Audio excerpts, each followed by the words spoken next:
খাতা কলমে থেকে গিয়েছে। আমরা আমাদের জায়গা থেকে আমরা গঠনের পরেই, আমাদের দল গঠনের পরেই আমরা যে জায়গাটি প্রতিশ্রুতিবদ্ধ, সেটি হচ্ছে রাষ্ট্রের এবং এই ভূখণ্ডের প্রত্যেকটা মানুষ নাগরিক হয়ে উঠবে, প্রত্যেকটা শ্রমিক নাগরিক হয়ে উঠবে। কারণ রাষ্ট্রের কাছে নাগরিকের অধিকার রয়েছে। রাষ্ট্র নাগরিকের কাছে এমন কোনো এন্টাইটি না যেখানে হচ্ছে দয়া বা দাক্ষিণ্যের বসে সেখানে থাকে, বরং রাষ্ট্রের কাছে যে অধিকারগুলো রয়েছে, যে সব সুযোগ সুবিধাগুলো রয়েছে, সেগুলো হচ্ছে রাষ্ট্রের কাছে একজন নাগরিকের অধিকার। আমরা দেখেছি আমাদের ফেসিবাদকালীন সময়ে আমাদেরকে মাঝে মাঝেই যারা ক্ষমতায় ছিল, হাসিনা বলতো আমাদেরকে এটা দিয়েছে ওইটা দিয়েছে, আমাদেরকে খাইয়ে রেখেছে, পরিয়ে রেখেছে। ক্ষমতায় যারা আসবে, ক্ষমতায় যারাই আসুক না কেন, এ বিষয়টি মাথায় রাখতে হবে। আপনি যারা ক্ষমতায় আসে, আপনি শ্রমিকদেরকে, নাগরিকদেরকে আপনি যেটা দেন সেটা কোনো দয়া দাক্ষিণ্য নয়, বরং এটা হচ্ছে আপনি মানুষের, আপনি এই কমিটমেন্ট দিয়ে, এটা আপনার কর্তব্য, এটা আপনার দায়িত্ব, এই কর্তব্য এবং দায়িত্বের কমিটমেন্ট দিয়ে হচ্ছে আপনি ক্ষমতায় আসেন। সেই জায়গা থেকে আমরা আমাদের জায়গা থেকে চেষ্টা করব এই শ্রমিকদের সাথে রাষ্ট্রের যে সম্পর্কটা, এটা যেন নাগরিকের সাথে রাষ্ট্রের সম্পর্ক হয়, এবং একজন নাগরিক রাষ্ট্রের কাছ থেকে যে ধরনের সুযোগ সুবিধা প্রাপ্য, সেই প্রাপ্য সুযোগ সুবিধাগুলো যেন আমরা নিশ্চিত করতে পারি।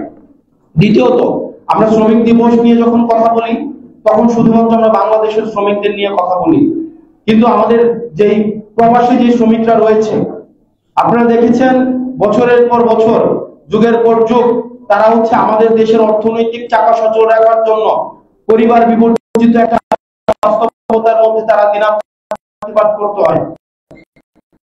দিন শেষে তারা শুধুমাত্র অর্থনীতিতে কন্ট্রিবিউট করে যায়, শুধুমাত্র অবদান রেখে যায়, কিন্তু রাষ্ট্র, আমাদের দেশ তাদেরকে আসলে কি দিতে পেরেছে এই পর্যন্ত? তারা যখন ফেরত আসে, তারা যখন কর্মক্ষম থাকে, তখন তারা পরিবারের বোঝা। প্রতি বছর 30 বছর পর্যন্ত প্রবাস জীবন কাটায়। প্রবাস জীবনে কাটানোর সময় তারা শুধুমাত্র অর্থনৈতিক চাকাটা সচল রাখে, কিন্তু দিন শেষে যখন দেশে ফিরে আসে, তখন পরিবারের জন্য বোঝা হিসাবে তারা হচ্ছে বিবেচিত হয়। আমরা আমাদের জায়গা থেকে এই বিষয়গুলোকেও আমাদের হচ্ছে বিবেচনা করতে হবে। আমরা সেই জন্য আমাদের এই যে প্রবাসী যারা রয়েছে, তারাও যেন শুধুমাত্র সংখ্যায় না থাকে, বরং এই ক্ষমতা নির্ধারণে, মতামত নির্ধারণে তাদেরও যেন একটি ভূমিকা থাকে। সেজন্য আমরা চাচ্ছি, আমরা আমাদের জায়গা থেকে প্রস্তাবনাও দিয়েছি, পরবর্তী নির্বাচন বা পরবর্তী সবসময় যেন তাদের ভোটের মূল্যায়নটি হয়। কারণ আপনারা জানেন যে আমরা রাষ্ট্রের মধ্যে আমরা মতামত দিতে পারি, জনগণ, নাগরিকরা মতামত দিতে পারে এই ক্ষমতা কাঠামোর মধ্যে শুধুমাত্র ভোট প্রক্রিয়ার মধ্য দিয়ে। আমাদের এই ভোট প্রক্রিয়ার মধ্যে আমাদের এই দেশের উল্লেখযোগ্য একটা অংশকে বাকি রেখে, যারা হচ্ছে রাষ্ট্রের অর্থনীতিকে যারা ভালোভাবে পরিচালিত করছে, তাদেরকে বাকি রেখে আমাদের দেশের ক্ষমতায় কে আসবে এটি নির্ধারণ করার এই যে প্রক্রিয়াটি, এই প্রক্রিয়াটি আরেকটি বৈষম্যের শামিল। সেজন্য যারা যেসব রেমিটেন্স যোদ্ধারা আমাদের রেমিটেন্স শাটডাউনের মধ্য দিয়ে হাসিনার পতনকে ত্বরান্বিত করেছে, যেসব রেমিটেন্স যোদ্ধারা দুবাই, ওমান, বাহরাইন, কাতার থেকে শুরু করে মধ্যপ্রাচ্যে পুরোটা শুরু করে ইউএসএ তে, আমাদের যেসব পৃথিবীর যে প্রান্তে আমাদের রেমিটেন্স যোদ্ধারা রয়েছে, তাদের প্রতি আমাদের সম্মান জানানোর জন্য আমরা চাই আগামী নির্বাচনে তাদের ভোটাধিকারকে স্বীকৃতি দিতে হবে, এবং সেটির জন্য নির্বাচন কমিশন যেন দ্রুততম সময়ের মধ্যে যথাযথ ব্যবস্থা নেয়, সেটির জন্য হচ্ছে আমরা তাদের কাছে তাদের সুদৃষ্টি আশা করছি।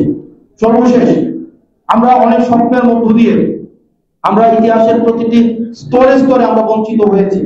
47 পরবর্তী সময়ে আমরা বঞ্চিত হয়েছি, 71 পরবর্তী সময়ে আমরা বঞ্চিত হয়েছি, 90 পরবর্তী সময়ে আমরা বঞ্চিত হয়েছি।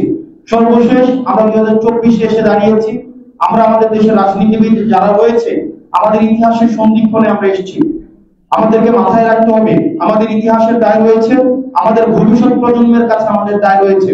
অতীত প্রজন্মকে আমরা যখন যেভাবে বর্তমানের কাজ গড়ায় দাঁড় করিয়ে আমরা তাদেরকে প্রশ্নবিদ্ধ করছি, তাদের নেতৃত্বকে আমরা প্রশ্নবিদ্ধ করছি, ঠিক একইভাবে আমরা এই আজকে ইতিহাসের সন্ধিক্ষণে দাঁড়িয়ে আমরা যদি এই সংস্কার এবং একটা প্রপার ডেমোক্রেটিক ট্রান্সফরমেশনের বিষয়গুলোকে যদি আমরা হচ্ছে যথাযথ মীমাংসা না করতে পারি, তাহলে ভবিষ্যতের কাজ গড়ায় ভবিষ্যৎ প্রজন্মের কাছে আমরা প্রশ্নবিদ্ধ হব।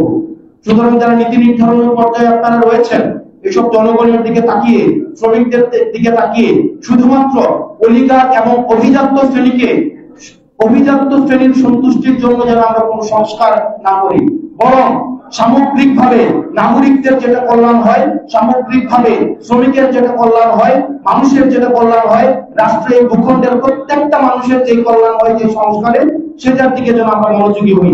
শুধুমাত্র সাময়িক কোন ধরনের সমাধানের জন্য যেন আমাদের কল্যাণ না হয়, আমরা যেন সংস্কারমুখী না হই, বরং আমাদের কল্যাণ যেন, আমাদের সংস্কারগুলো যেন সুদূর প্রসারী হয়ে থাকে, যেটি আমাদের দল মত নির্বিশেষে রাষ্ট্রের জন্য যেন কল্যাণ হয়। শুধুমাত্র কোন সংস্কারে আমাদের দল বেনিফিটেড হবে, যে সংস্কার দিয়ে শুধুমাত্র আমরা এই ক্ষমতার বৈতরণিক অবতীর্ণ হতে পারবো, এটার দিকে যেন আমরা মনোযোগী না হই, বরং যেই সংস্কার আমাদের ভবিষ্যৎ প্রজন্মের কাছে আমাদের কমিটমেন্ট আমাদের দেওয়া আছে, এই 24 গণঅভ্যুত্থানে যারা শহীদ হয়েছে এবং যারা আহত হয়েছে, তারা যে কারণে হচ্ছে তারা জীবন দিয়েছে, তাদের প্রতি আমাদের যে কমিটমেন্ট রয়েছে, আমাদের এই সংস্কারগুলো যেন এই সুদূর প্রসারী এবং দলমত এবং পথের ঊর্ধ্বে ওঠে রাষ্ট্রের কল্যাণের জন্য হয়।